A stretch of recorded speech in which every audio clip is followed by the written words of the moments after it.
भैरवकुंड बा भैरव मठ।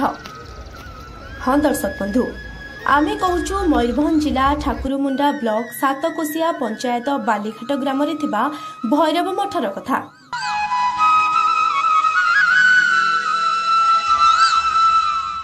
ए हेउची सही अपूर्व दृश्य जेउठी आकाश स्पर्श करे सूच पर्वत को आउ सही शिखर रे महाप्रतापी बाबा अग्निहोत्री भैरवानंद सरस्वती सुंदर मठ।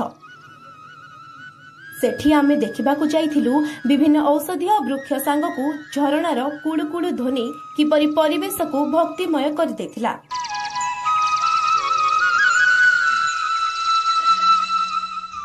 आसंतु सुनिबा एई भैरव मठर महात्म्य विषय रे बाबा भैरवानंद सरस्वती ठारू।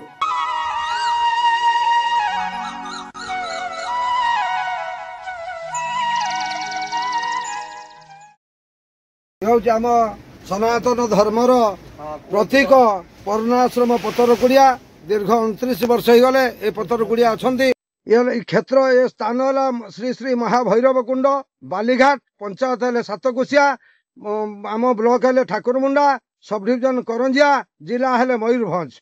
आमे भद्रकरू करंजिया रास्ता गले पाइबा सातकोशिया से सातकोशिया पंचायत ये आज को दीर्घ 29 वर्ष होगले ये पर्णाश्रम पतरकुड़िया स्थापित होती।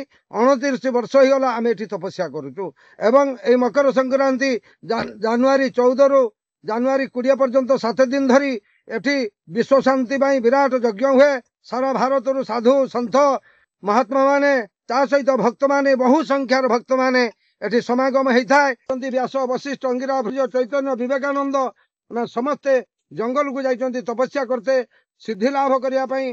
जंगल एकमात्र सिद्धिर क्षेत्र कारण जंगल रे नीरवता थाए, जंगल रे एकाग्रता आसे एवं आत्मा परमात्मा सहित मिलन होगापाई गोटे स्वतंत्र सुजोग सृष्टि होता है। जाहो ये शिमिलीपाहाड़ जंगल एशिया महादेशर श्रेष्ठ जैव मंडल विश्वर 2 नंबर 1 नंबर अमाजन 2 नंबर शिमिलीपाहाड़ जोठी की सबुठारु शुद्ध ऑक्सीजन आमे पाती जीवन रक्षा पाई।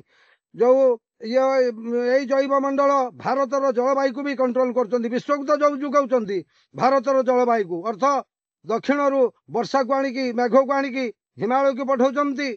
हिमालय रु हिम आनी थंडा आनी दक्षिण को पहुंचाउछन्ति। ए जो सालंदी नदी बाहरछन्ति जोठी जे मेघासन जो मेघासन लु 7टी नदी बाहरछन्ति ता भितर सालंदी गुटिए जाओ सही मेघासन मेघ युक्त आसन जे कि आम मर्त्यमंडल जलवायु को कंट्रोल करती। ये हूँ जैव मंडल।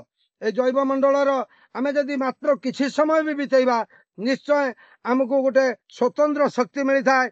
जमी आम मोबाइल टी कथा होती चार्ज सरसरी जाऊँगी से रकम शरीर भी आम जो निजक कार्य व्यस्त कर चार्ज सरी सरी जाऊँगी। प्रतिदिन जमी आम विश्राम नौ बॉडी की चार्ज कर बैटरी चार्ज है भाया बॉडी की चार्ज कर भिन्न जगार रहा 24 घंटार जो ऑक्सीजन पाइबा एठी मात्र 4 मिनिटर भी से ऑक्सीजन पाइपर कारण ये सबुठारु शुद्ध ऑक्सीजन भारत वर्षर नुहे ए मर्त्यमंडल भी 2 नंबर ये रही किंतु एशिया महादेशर ये श्रेष्ठ जैव मंडल।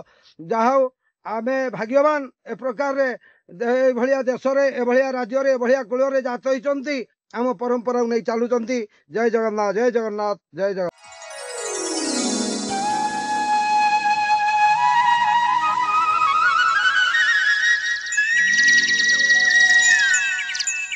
ब्यूरो रिपोर्ट स्वतंत्र ओडिशा लाइव।